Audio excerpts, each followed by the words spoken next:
E continuando a nossa leitura do livro de Gênesis, chegamos em Gênesis capítulo 16. Vamos orar?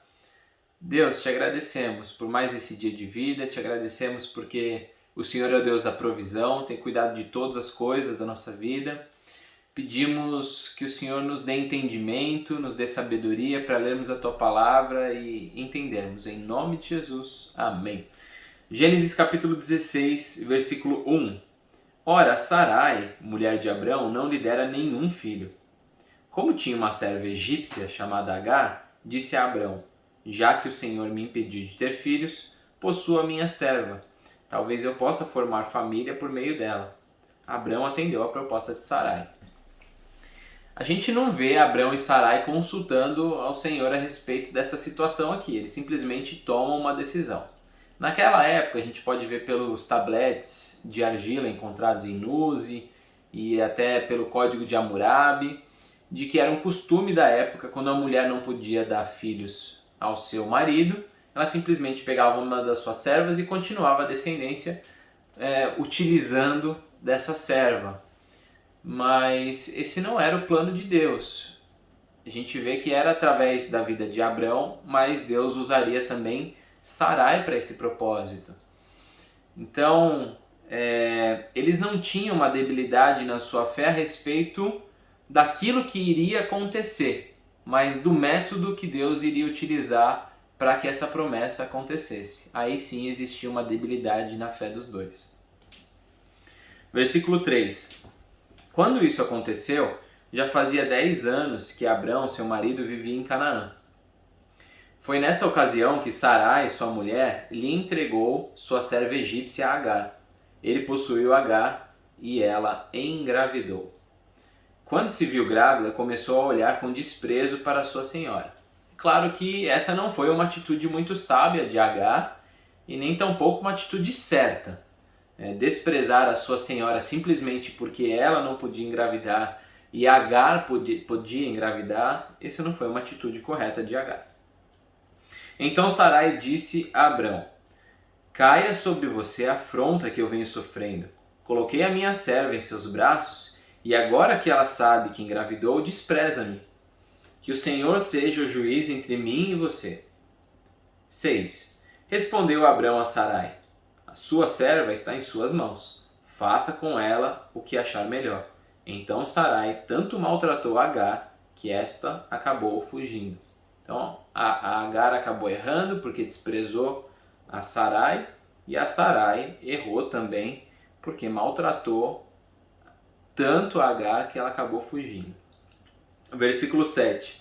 O anjo do Senhor encontrou Agar perto de uma fonte no deserto no caminho de Sur. Então imagina uma mulher grávida vagando aí pelo deserto, claro, perto de uma fonte de água, mas desprovida de pessoas ao seu redor, desprovida de qualquer ajuda, totalmente desamparada pelas pessoas.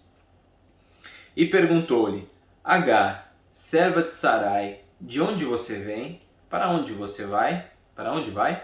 Respondeu ela: estou fugindo de Sarai, a minha senhora. Disse-lhe então o anjo do Senhor: volte a sua senhora e sujeite-se a ela. Disse mais o anjo: multiplicarei tanto os seus descendentes que ninguém os poderá contar. Versículo 11. Disse-lhe ainda o anjo do Senhor: você está grávida e terá um filho, e lhe dará o nome de Ismael, porque o Senhor a ouviu em seu sofrimento. Ela estava sofrendo por dentro, ela estava triste, ela estava sozinha, uma mulher grávida, andando no deserto. Deus teve compaixão e misericórdia de Agar. A gente não vê ali, naquele momento, Agar pedindo perdão por ter desprezado a sua ama, né? Que ela era serva de Sarai. Mas a gente vê a compaixão e a misericórdia de Deus agindo mesmo nessas situações, tentando inclusive levar Agar a esse arrependimento no coração, a essa humildade de voltar para a casa de Sarai. Versículo 12. Ele será como jumento selvagem, sua mão será contra todos e a mão de todos contra ele. E ele viverá em hostilidade contra todos os seus irmãos. E aí nós temos o nascimento da civilização árabe, que são os filhos de Ismael. Versículo 13. Este foi o nome que ela deu ao Senhor que lhe havia falado: Tu és o Deus que me vê. Pois dissera: Teria eu visto aquele que me vê? Então, Deus, na verdade, Agar, ela está reconhecendo a presença de Deus ou o cuidado de Deus sobre a vida dela. Ela enxergou, viu o Deus que havia. Versículo 14: Por isso o poço que fica entre Cádiz e Bered foi chamado Beer Lahai Roi. Então, ela chama aquele poço em homenagem àquele Deus que a vê. Oferece algo em homenagem a Deus. Versículo 15. Agar teve um filho de Abrão e este lhe deu o nome de Ismael, como o anjo tinha falado. Versículo 16. Abrão estava com 86 anos de idade quando Agar lhe deu Ismael. E aqui a gente vê a obediência de Agar também à voz de Deus por intermédio do anjo. Ela volta e dá esse filho a Abrão. E a reflexão que eu gostaria de trazer hoje é justamente sobre essa atitude que Abrão e Sarai tiveram, dando um jeitinho sem consultar o Senhor antes. Então eles poderiam ter até dúvida da metodologia, talvez não fosse tão clara essa metodologia, mas a gente vê que desde o início Deus estabelece que o homem e a mulher se casariam, deixariam a sua família, formariam uma família entre eles. Deus não fala sobre poligamia, sobre entregar a serva, isso eram costumes daquela época. Então eram valores que não eram os valores de Deus. E muitas vezes na nossa vida a gente talvez não vai ter dúvida da promessa que Deus nos deu, mas a metodologia nós vamos ser tentados a abrir mão dos nossos valores. E a gente tem que ter bem claro na nossa mente que Deus nunca vai pedir para que a gente abra mão dos nossos valores para chegar no local onde Ele nos prometeu. Deus, ele não é um Deus utilitarista. O que seria isso? É olhar o fim sem interessar os meios. Não importa se você pisa em pessoas, não importa se você mente, se você rouba, o que é o mais importante é o fim de todas as coisas. Deus não é dessa maneira.